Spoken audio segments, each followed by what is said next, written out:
think we should be right. Okay, so cracking right on. I assume you're here because you are grazing or related to grazing in some way. You grow grass, you graze grass, you care about grass. Yeah? Okay.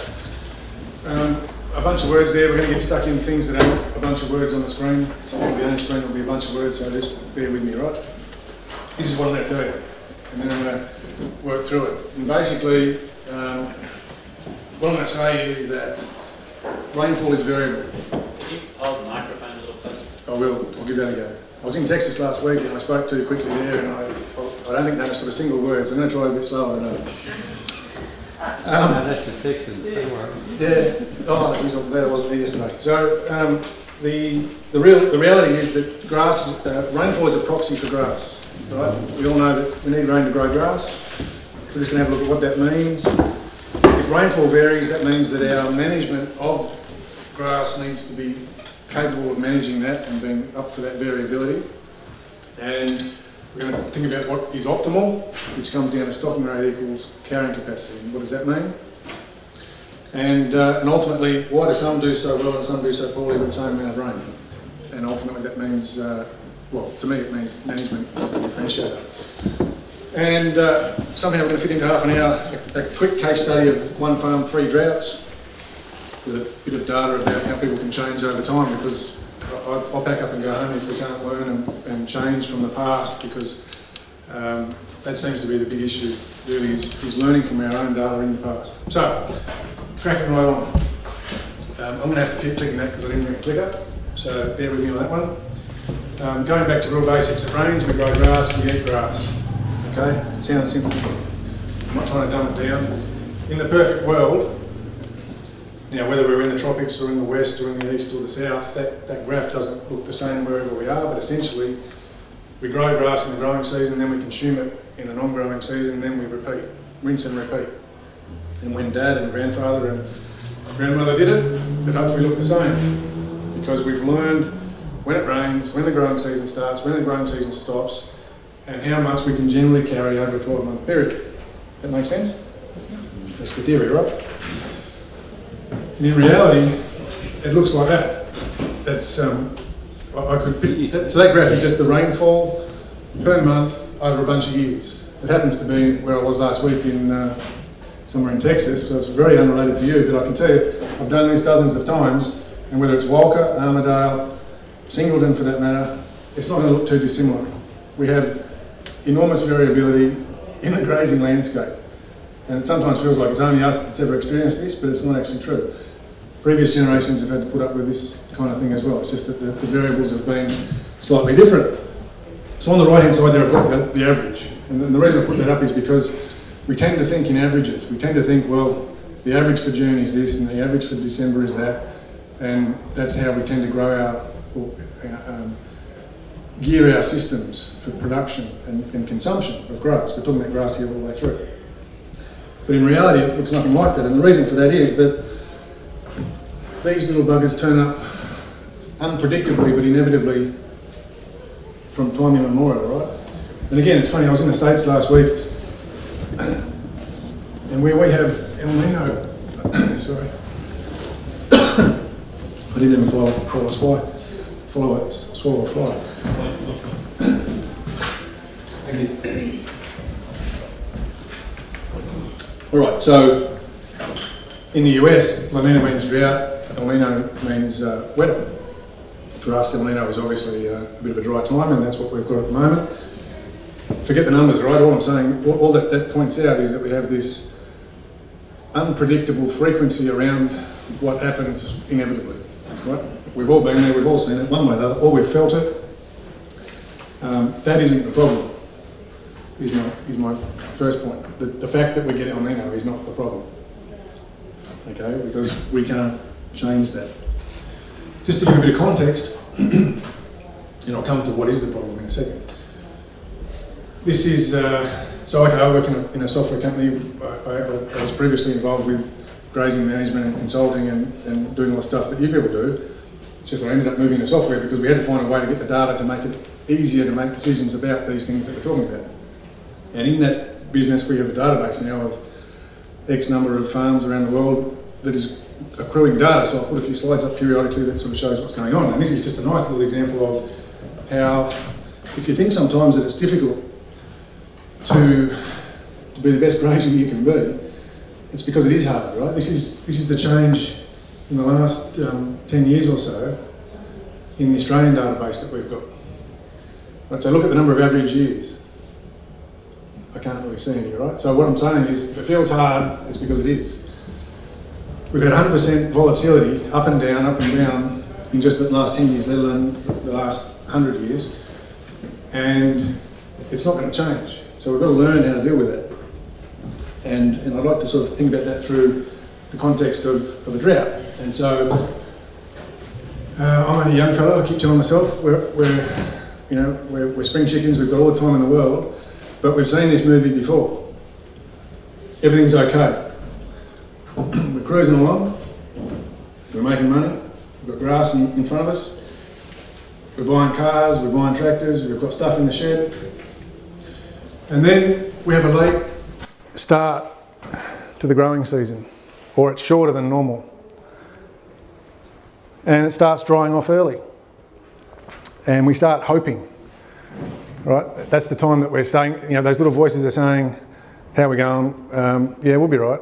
We just need one good fall of rain and we're going to catch up here. And what actually happens though is we're eating future grass. And I'll show you what that looks like in a minute, but we're actually eating future grass.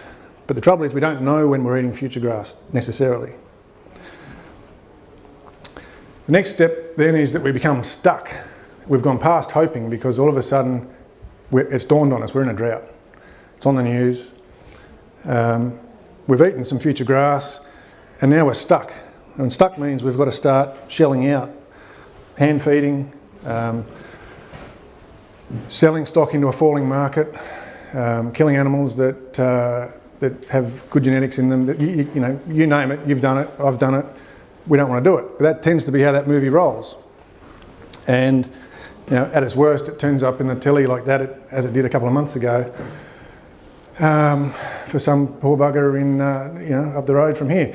And it doesn't matter which part of Australia you go to, you will find someone that finds themselves in that position, whether it's one or many people, because they've gone through that movie and they didn't know where they were along the way. So, in the interest of punching along here and not pontificating with a 30-minute time slot, what is the problem? Righto, you're all awake and you're kind of nodding and coming along with me so far, but what is the actual problem here? You couldn't estimate the number of days grazing you had left. So, number of days grazing, yep. It could be that, it's definitely that. We kept getting false weather forecasts said it was going to rain. Okay, There's going to be huge rain events, and I know 4 of them at the beginning of the year that didn't events right for anyone. That's dead true, I yep. think that's a big part of the problem this year. Yep. What we're going to get through this next week. Which means we're in the hope phase though, right? Well, no, we were still probably okay. Okay. But, I thought, well, we're going to get 2 inches next week, that we'll be right. And then, boom, Okay. I can't disagree with you. I can't disagree with you. I think that the reality is that the learning is that as soon as we subjugate the numbers to someone else, it's a great idea to have forecasts that are great. It really is, that work, that are accurate. But the reality is that that's an evolving science and probably always will be. We have to know our own numbers, and the problem is that we don't actually know our own numbers. We actually don't know where we are relative to where we want to be. So that'll get a bit clearer in what I'm saying here. But so here I've got a bunch of months of rainfall. And so what I'm saying is the data needs to tell a story. Your data, my data, our data needs to tell a story. And so far I'm just putting up some rainfall and that's not really telling a story. The trick is to tell a story through the data. So we take those same numbers and we turn what was just that last slide of monthly rainfall into a story about, is it wetter or is it drier? So that's the rolling 12-month rainfall. And I'll put it up another way, just to make it bleedingly obvious. When you're above long-term average rainfall for a while, and this is how it actually happens, that's actual data from the New England, just up the hill, and I could do it just here as well. It's not chaotic, it's not random, right? So I'm a mathematician by nature, and that's a trend. It doesn't just go from wet to dry to wet to dry to wet to dry to wet to dry. It doesn't just stay at long-term average. There's a trend. And that's a lovely little trend there that happens to be from up the hill. And pretty common. But the point is, we don't actually know where we are. We being you, we being me, we being us. At any given point in time, we don't tend to have that context, right? So the context of where am I in the bigger picture? That seems to me to be the problem. Would you disagree, or am I going okay so far? Good, all right. So all I've tried to establish there is that supply, right? So we're grass farmers, we're in the game of supply and demand, and if the supply side is variable, which is what I put up there, and it is, right? There are very few places across the data set that we deal with around the world that are not variable in the supply side. And they are very expensive pieces of land, typically, right? So assuming that supply, that you agree, to some extent, supply changes, it varies, it's up and it's down. It's not chaotic, it's not random, there are trends to it. So our job becomes matching the demand for the grass that comes from that to the supply. And it means not just looking at stocking rate on its own, it means looking at stocking rate relative to the stuff that grows it. So stocking rate relative to the season that we're in. And so it means looking at the forecast, because that's going to help us think about our decision making, but it actually also means I've got to carry, I often think about that guy Charlie on Peanuts, that little kid that runs around with a blanket behind him. And what that reminds me of is us on the farm. We've got to carry the past around with us. So our past rainfall and our past stocking rate comes with us. We don't have a clean slate every day. The past comes with us, which means that if we flogged a paddock, a group of paddocks, a land class, or the whole property in the last 6 months, 3 months of good rain doesn't change that. The past needs to come with us on the good side and the bad side, which is where that needs to flow through into the maths. So the rainfall side is pretty simple. You know, we looked at that a minute ago, and we'll see that flow on through as well. The stocking rate's the hard part, right? We can't do anything about the rain, but we can do something about the stocking rate. Either we buy in feed, or how we decide to graze paddocks, or how we decide to graze the entire farm. And ultimately it comes down to decisions that you make, that I make, that we make, per paddock. It's actually per mouth, per day, per mob, per paddock, per land class, per property. If you really want to think about it. If you're ever going to measure, manage and get on top of stocking rate, you've really got to know who's eating what and when. And that's really what we set about doing with this thing, which is really just began life with a glorified grazing chart and has rolled on from there. So what I'm getting at is that it's not that hard for you to actually get to the point where, you can't see the numbers there, but it's pounds per acre because I didn't change the slide over from last week, but whether it's pounds per acre, stock days per hectare, kilograms per hectare of dry matter, whatever units you're familiar with, ultimately every mouth is eating some grass every day, and if you know where they are, how long they're there for, you actually know your stocking rate. You actually know your demand. So that's not the hard part. The hard part is keeping on top of that and doing something about it. So I feel like I'm talking pretty quickly here. I don't know how I'm going for time, but I'll just keep pushing along.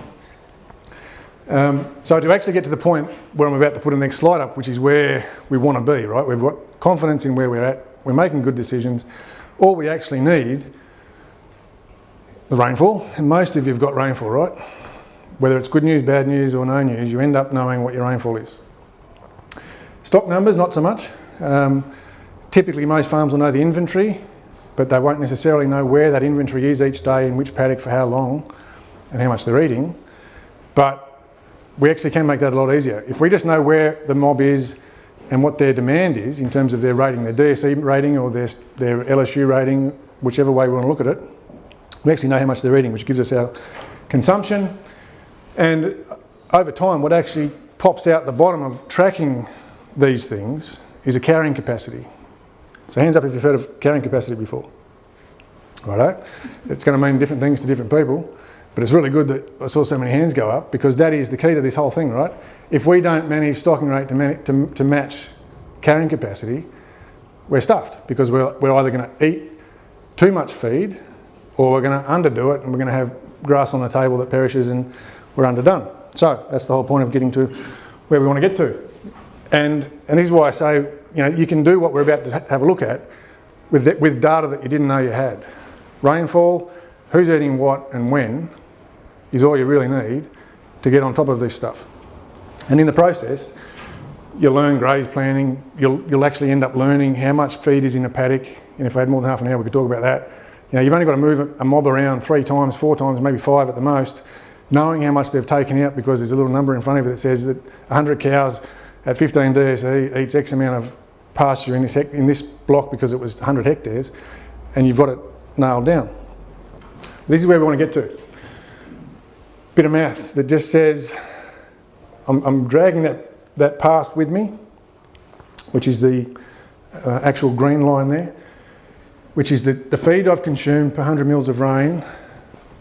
And just keeping it simple, all we've done there is actually got our annualised stocking rate relative to what we should have done for the rainfall that we had for the carrying capacity that we've got. Everyone could do that. If you had a piece of paper and a pen and enough time, you could work that out. The trouble is that for the number of paddocks that you've got, for the number of stock classes that you've got, on a daily basis over time, you'll build a spreadsheet and then you end up just throwing it in the bin. So that's why we end up building this thing, because it's just got to make it simple. So these numbers are just saying the green line is the actual stocking rate. The dashed line is what it should have been based on these soils, or I'll put it another way, based on what these paddocks, groups of paddocks and property has demonstrated in the past as being its carrying capacity. i.e. how much grass can we eat per 100 mils of rain. Okay?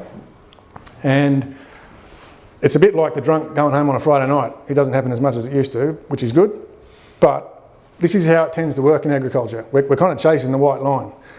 And what tends to happen, and I'll put some other data up later on that shows that we can get better at this, and this is actually showing some good examples where it starts pretty rough.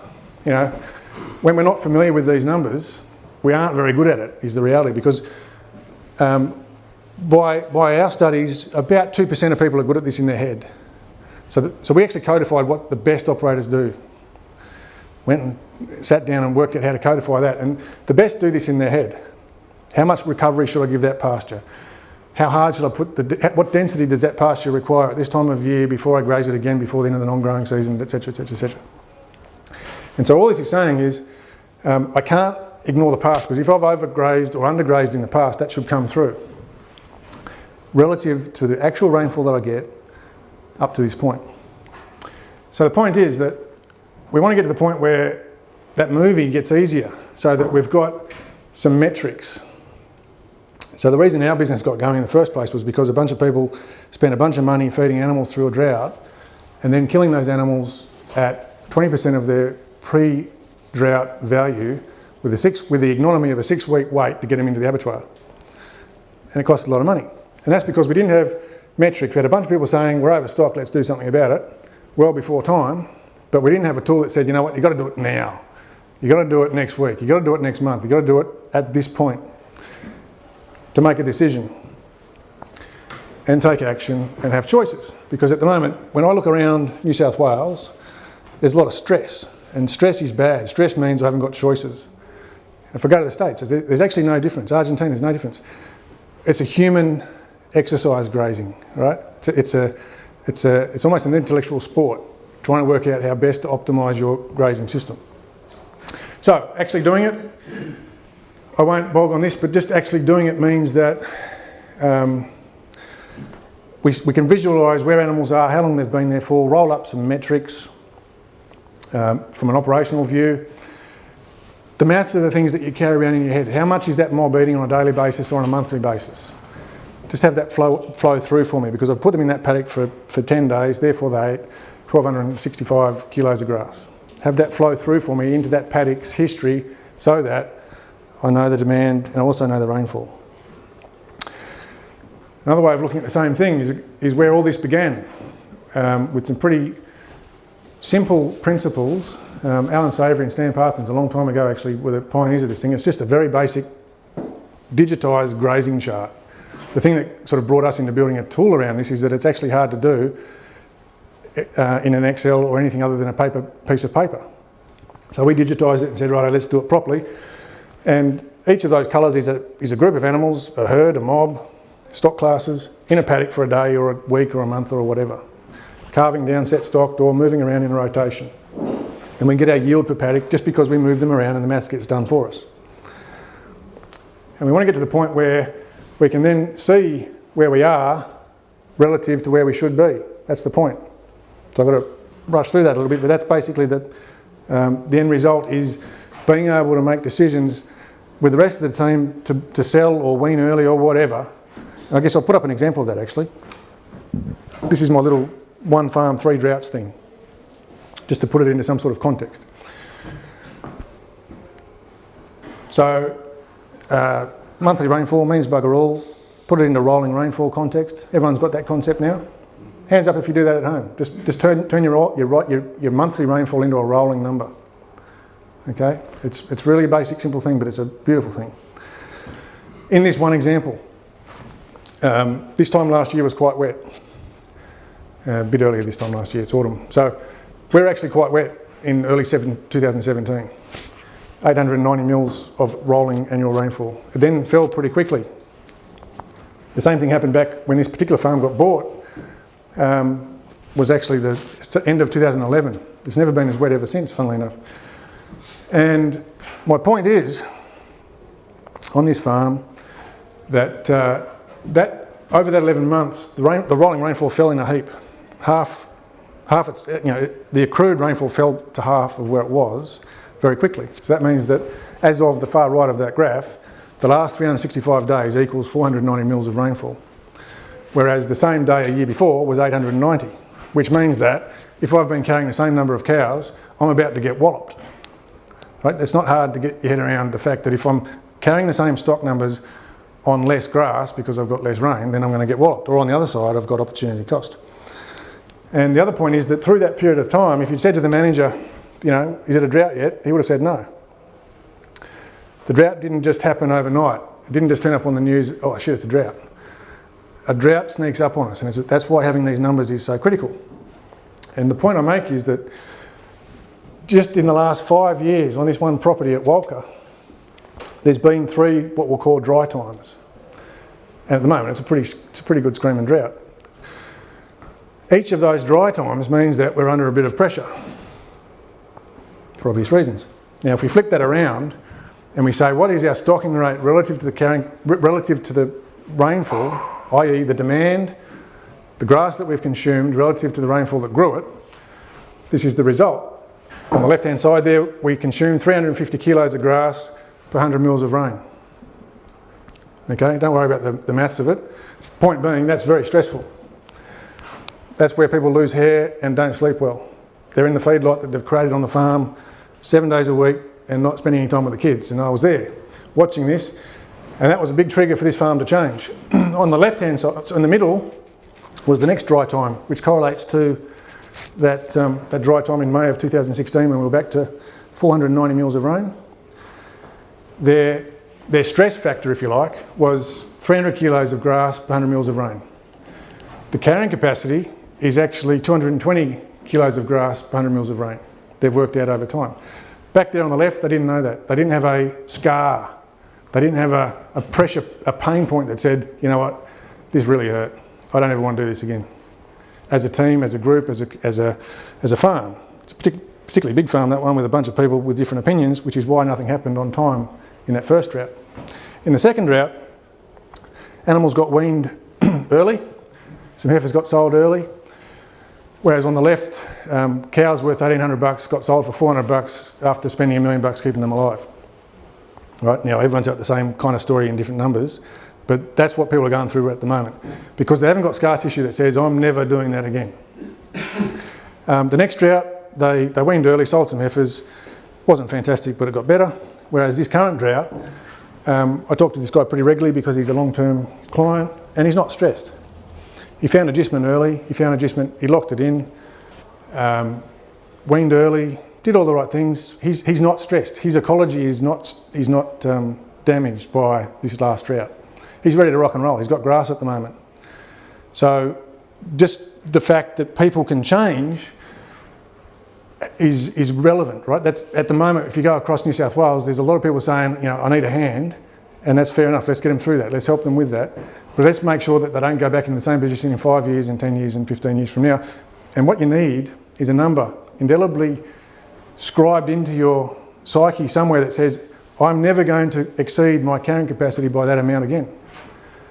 And you've got the numbers to help you do it, which is what we're all about. So, how am I going for time? Because I just want to show you one little example of pain. 5 minutes, you beauty. All right. How am I going? Am I sweet? Am I going all right? Okay. You're not going too far. Cool. Well, I feel like I'm running a race here, so I'm just going to slow it down now, because what I've said so far is that, you know, we can learn from the past. So these guys were not anything special. The only difference between on the right and on the left is having data, having a grazing chart, knowing who ate what, and not spending lots of time in the office. It was actually just moving mobs around in Maia, as well as they do actually out in the paddock, and tracking rainfall and tracking stock numbers. And then getting to the point where they're planning those things so that they don't actually get a shock before the end of the non-growing season. So anyway, next point. This is a pretty key one. This is actually from that same farm. And I could put these numbers up for a great many different paddocks, but this is a particular paddock that I know and we've got data on, so I'm just going to put it up as a good example to you and as a warning to you, and as hopefully to scare the bejesus out of you about what happens in a drought when you make poor decisions. All I've got here is a farm with a bunch of paddocks. I've just grabbed the yield because we've watched animals move around, right? That's what we do. By that I mean in Maia we move them around because we know what the yield is per paddock at any given point in time. We've charted that and we've said, right, the paddocks on the left are yielding a lot more per 100 mils of rain. Paddocks on the right are not. Now most farms look like that. They don't all look like a flat line. Would you agree? You've got your best paddocks, you've got your worst paddocks. Where you show the neighbours, where you don't take anyone on the farm tour. Okay, we agree on that. So, we go into a drought, a dry time. We start to get into that hoping phase. We all pretend it's not happening, but it's happening. Which paddocks are you going to feed out the hardest when you run out of feed? It's going to be on that side, right? Unfortunately, it's on the left because you've already flogged them or they haven't got it to give. You can't graze what you haven't got. So you'll end up punishing those fellas on the left, the ones that you love, the ones that you've always taken people on the farm tour. So I'll give you an example of what happens when you do that. Again, this is just the rainfall story, written 100,000 times around Australia and elsewhere. This is since 2015. 14, I can't even read it now. That's now, that was the past. So the period we're going to look at is that drier spell here, 2016.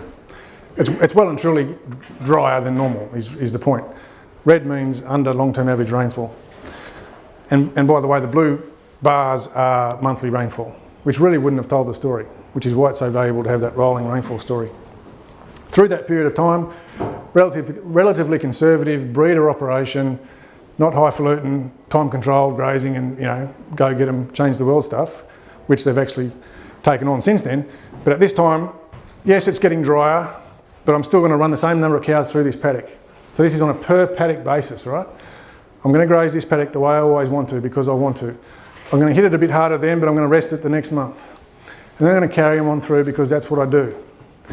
Don't mind that it's getting drier, which is where we are now. Okay, drought. And then it starts to come back. Stocking rate hasn't changed. But have a look at actually what happened autumn 2017. It actually went well above long-term average rainfall. So we had a break in the season, things have improved, but there was stress there on the left, which we'll have a look at in a second, and the right-hand side is the actual yield out of that paddock per month. It is what it is. Repeated in many paddocks around the country. And there's less grass. Even though it got wetter, there's less grass. Looked at it another way, I'll just go back up. The numbers were saying, we don't want to graze this paddock now. We have exceeded its carrying capacity. Don't graze it. but we grazed it anyway, because that's what we do. And we kept grazing it, even when it got wetter, and then we ran out of grass, even after a wetter time.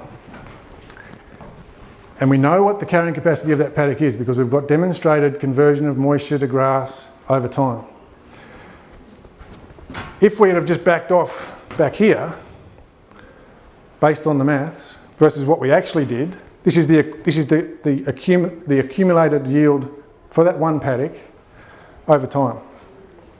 The green line is the actual, and the black line is what we were saying you should do, is what you would harvest if you were following your carrying capacity.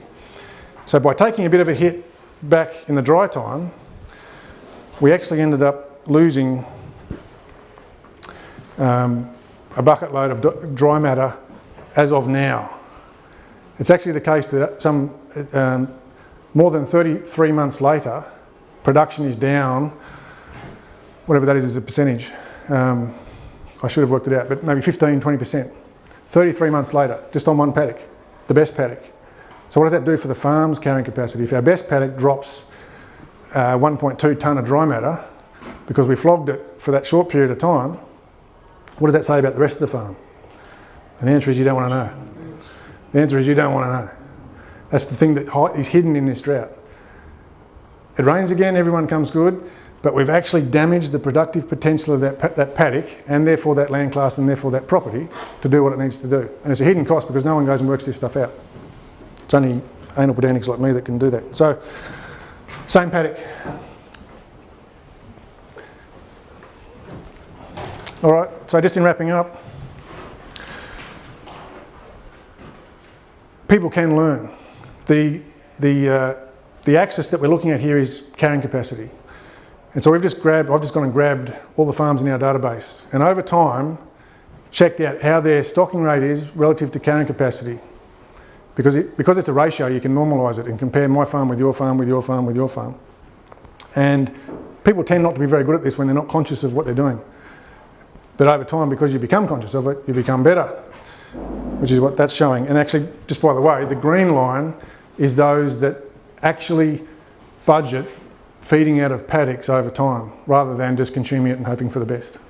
The grey line is those that don't budget out the feed.